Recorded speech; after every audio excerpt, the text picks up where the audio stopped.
de citoyens. On est un collectif de citoyens du quartier Limoilou qui avons décidé de mettre en place un marché public dans le quartier Limoilou sur la 3e avenue, entre la 8e rue et la 9e rue. On a connu la ruche par des organismes du quartier Limoilou qui avaient déjà fait des campagnes sur la ruche, comme par exemple Limoilou en vrac, qui avait une campagne qui avait été un succès sur la ruche.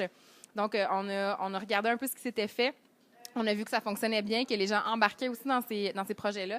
Donc, on a eu envie d'essayer, nous aussi, puis d'aller sur la ruche faire une campagne de sociofinancement. On s'est rencontrés, on a fait une rencontre avec tout le collectif, Maryse aussi, pour nous expliquer vraiment c'était quoi une campagne de sociofinancement, c'était quoi la ruche, qu'est-ce qu'on devait faire pour pouvoir être sur la ruche, dans le fond.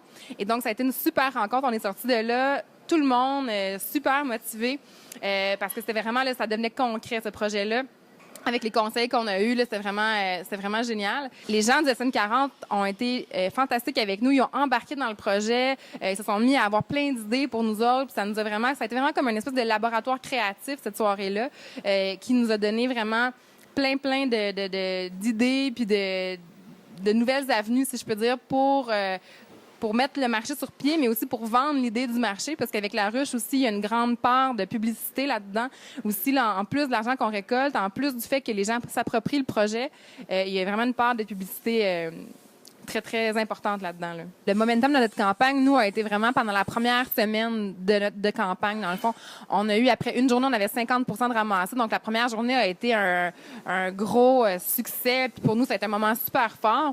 Puis après une semaine, on avait le 100 Donc là, comme Étienne disait, c'était un peu difficile pour nous aussi de trouver toujours des nouvelles, du nouveau contenu à publier ou à garder l'intérêt des gens exactement, parce que le momentum était comme passé. Les gens ont dit, bon, eux, ils ont eu 100 c'est correct.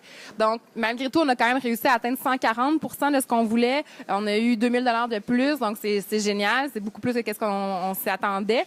Mais ça a été difficile. Ce moment-là, ce mois et demi-là et plus, là, a été plus difficile que le début, parce que le début, c'est parti en fou sans qu'on fasse à peu près rien. Là. Donc, ouais. On a voulu créer beaucoup de contenu avec les réseaux sociaux. Je pense que c'était ça l'idéal pour nous parce qu'on ne voulait pas dépenser beaucoup d'argent dans la promotion. L'argent, on voulait la garder pour le faire, le marché public en tant que tel. On a créé une campagne d'affichage qu'on a mis finalement sur la 3e avenue et sur les rues en environ. On a parlé, en fait, on a créé beaucoup de contenu avec nous-mêmes. On a essayé de créer une identité très forte avec le logo, mais aussi les personnalités qui sont là parce que justement, on se rendrait compte que les gens s'associaient beaucoup à nous, nos projets, quand ils savaient que c'était concret, finalement. Je pense que le plus grand conseil qu'on peut faire, c'est de structurer avant. Clairement, il faut que les gens soient préparés. Les gens, il faut qu'ils connaissent leur projet, connaissent finalement les retombées qu'ils peuvent avoir, faire un plan d'affaires, faire un plan de communication. Je pense que ça vaut vraiment la peine de réfléchir sur nous-mêmes avant d'aller vers la population, parce que ces gens-là, ils veulent avoir une expérience intéressante, puis ils veulent faire partie d'une expérience aussi intéressante.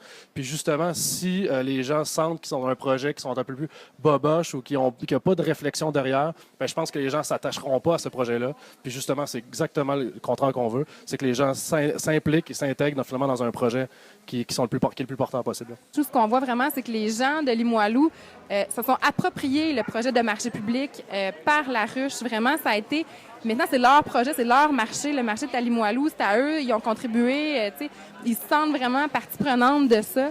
Et ça, c'est tellement important pour réaliser le projet puis pour le faire vivre aussi dans le futur, que les gens se sentent vraiment là-dedans, là, impliqués. Puis c'est à eux. C'est leur projet à eux autant qu'à nous. Donc, c'est un élément super important des campagnes de sociofinancement. C'est pour ça aussi qu'on sollicite les gens. On va solliciter leur argent, mais c'est pas juste leur argent qu'on veut, c'est leur appui, c'est leur fidélisation, si je peux dire, au projet, parce que ça devient un petit peu leur truc à eux aussi. Pour l'an 1, on a travaillé fort. On a réussi à avoir 8 semaines pour la première année. C'est déjà beaucoup pour une première année. Sur la rue, on a réussi à faire fermer une rue aussi, ce qui est très... c'est spécial quand même, faire fermer une rue. C'est pas beaucoup de marchés qui ont cet aspect-là, si je peux dire. Donc, il va falloir qu'on continue vraiment à travailler fort pour que ce marché-là devienne récurrent. Si je peux dire, d'année en année, c'est pas garanti encore. On aimerait ça, c'est dans nos têtes, c'est un rêve qu'on a. Mais on va continuer à travailler fort pour que ce marché-là devienne une habitude pour les gens de Limoilou puis qu'il fasse partie de la vie de quartier de Limoilou à long terme. C'est là-dessus qu'on va travailler dans les prochaines années.